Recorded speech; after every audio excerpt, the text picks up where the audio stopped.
춘천의 한 아파트입니다. 현관문 입구에 떼어낸 방문 여러 개가 질비하게 늘어서 있습니다. 거실은 더합니다. 폐목재를 비롯한 온갖 집기가 산처럼 쌓여 있습니다. 사방을 둘러봐도 집안 어디에도 성한 곳이 없습니다. 마치 큰 싸움이라도 벌어진 듯합니다. 아파트 개조, 인테리어 공사를 하다 갑자기 중단된 겁니다. 집 한편에는 이 집과는 상관없는 다른 곳에서 발생한 폐기물까지 쌓여 있습니다. 공사가 시작된 건 올해 8월이었습니다. 그런데 한 달여 만에 공사업체가 돌연 잠적했습니다. 공사를 맡은 건 춘천의 한 인테리어 업체였습니다. 공사대금 9천만 원 가운데 6천만 원은 이미 지급한 상태였습니다.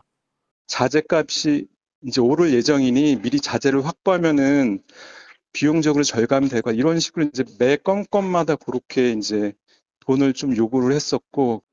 이 아파트 주민만 손해를 본 게 아니었습니다. 해당 업체와 계약을 맺은 하청업체와 일용직 근로자들도 공사비와 임금을 받지 못했습니다. 한 근로자의 경우 못 받은 임금과 자재비만 8천만 원이 넘는다고 합니다. 지금 길거리에 나가게 생겼으니까 우리 지금 학교 다니는 애들도 그냥 차비가 없어가지고 걸어 다녀요 지금. 인테리어 업체의 잠적으로 피해를 호소하는 사람은 지금까지 파악된 것만 20여 명. 누적 피해 금액은 최소 수억 원대에 이를 것으로 추정됩니다. 지역에선 나름 유명세를 과시하던 업체여서 피해자가 더 있을 수도 있다는 얘기도 나옵니다. 이렇게 하다가 흐지부지 되지 않게 하기 위해서 제가 사람들을 모으고 있는 거고, 들은 것만 해도 저희 지금 모인 소비자보다 두세 배가 더 많았었거든요. 문제의 업체는 지금은 문을 닫은 상태입니다. 사업주의 집을 찾아가도 연락이 닿지 않습니다. 계세요. 피해자들은 집단 소송을 준비하고 있습니다. 경찰은 잠적한 사업자를 찾는 데 주력하고 있습니다. KBS 뉴스 이유진입니다. 양정미 씨는 지난 5월 식당을 개업하러 인테리어 업체를 수소문했습니다. 플랫폼 앱을 통해 한 업체와 연결됐습니다. 한꺼번에 연락을 할 수 있어서 좋았고요. 제가 발품 팔지 않아도 그 전문가분들이 여기 현장으로 바로바로 오시니까.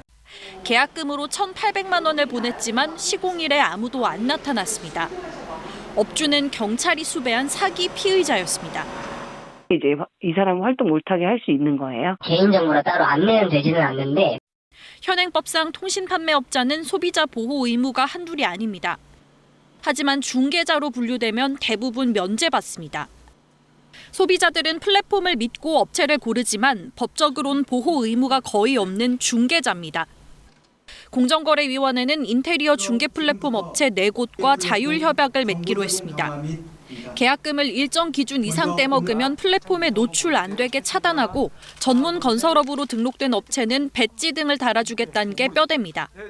비대면 거래에서는 시장 참여자들 사이에 어떤 그 신뢰가 무엇보다 가장 중요하다고 생각합니다. 중개시장이 또 믿을 수 있는 시장으로 발돋움하기를. 소비자 피해가 계속되니 일종의 고육책을 낸 건데 강제성 없는 협약이란 근본적 한계가 있습니다. 전에도 먹튀한 적은 없는지, 서비스는 괜찮았는지 등 과거 이력을 소비자가 알 길도 여전히 없습니다. KBS 뉴스 이도윤입니다. 예전에는 그런 얘기 많이 들었어요. 인테리어 사기 많다. 그런데 요즘도 기승입니까? 네, 사실 인테리어 사업자가 아무나 좀 쉽게 등록하고 영업을 하는 경우가 많기 때문인데요. 지켜야 될 기준이 있는데도 불구하고 또 소비자들도 큰 의심 없이 그냥 믿고 맡기는 경우가 많아서 빈번하게 일어납니다. 그럼 수법도 알아봐야겠죠. 어떤 수법이 대표적일까요? 대부분의 공사들은 공사대금을 처음부터 많이 요청하고 그 공사대금을 먼저 받고 나서 잠적을 하거나 또는 연락을 받더라도 공사를 지연시키면서 문제를 일으키는 경우가 있는데요. 이런 사례도 실제로 있었습니다. 대형 플랫폼이나 또 이런 것들을 이용하면은 고객을 좀 쉽게 자주 만날 수가 있거든요. 네네. 동시에 여러 고객들을 만나면서 계약을 진행시키고 이것들에 대한 공사 대금들을 먼저 받아 챙기고 또 잠적하거나 공사를 지연시키는 경우죠. 이런 경우에 고객은 사실 법적으로 해결하는 것 자체가 무척 어렵고 힘듭니다. 먹튀 업체들이 있다 이런 말씀이신 건데 그러면 소비자 입장에서는 업체를 잘 골라야 되잖아요. 네. 어떻게 업체를 골라야 하는 겁니까? 사기를 일단 당하지 않으려면 법적인 최소 기준을 최소 기준 지키고 있는지 이걸 먼저 좀 확인을 해야죠. 우리가 밥을 먹으러 식당에 가거나 머리를 하러 헤어샵에 갈 때에도 법적 기준을 안 지키는 업체는 없습니다. 네. 인테리어 공사를 하고 있는 업체들이 이걸 지키지 않는 것이 좀 문제가 되는데요. 문제가 있는 거군요. 맞습니다. 실내 인테리어 공사라는 게 건설업의 한 종류이고 실제로는 1,500만 원 이상 공사일 경우에 실내 건축 면허를 무조건 취득을 해야 이걸 할 수가 있는데요. 근데 안 그런 업체들이 많나요? 네, 맞습니다. 이게 잘 지켜지지 않는 거죠. 근데 왜 그런가요? 왜 그렇게 지켜지지가 않아요? 법적으로 이렇게 강제를 하거나 그러지 않습니까? 좀 관행적인 부분도 좀 예전에 있었고요. 네네. 최근에 인테리어가 급격하게 최근 10년 동안 시장이 좀 성장을 하다 보니까 법적인 기준들이 좀 따라가지 못한 부분도 분명히 있습니다. 그러면 소비자 입장에서는 업체 한 곳이나 두 곳만 봐서는 안 되겠네요. 뭔가를 하기 위해서, 인테리어를 하기 위해서는 업체를 여러 곳을 한번 상담을 받아봐야 되는 겁니까? 맞습니다. 아무래도 한 곳만 상담을 받아보는 것보다는 저희 같은 경우에도 한 3개 정도 업체는 세 개. 상담을 최소 3개. 맞습니다. 3개 정도 업체는 비교도 해보고 상담을 받아보라고 얘기를 하고 있는데요.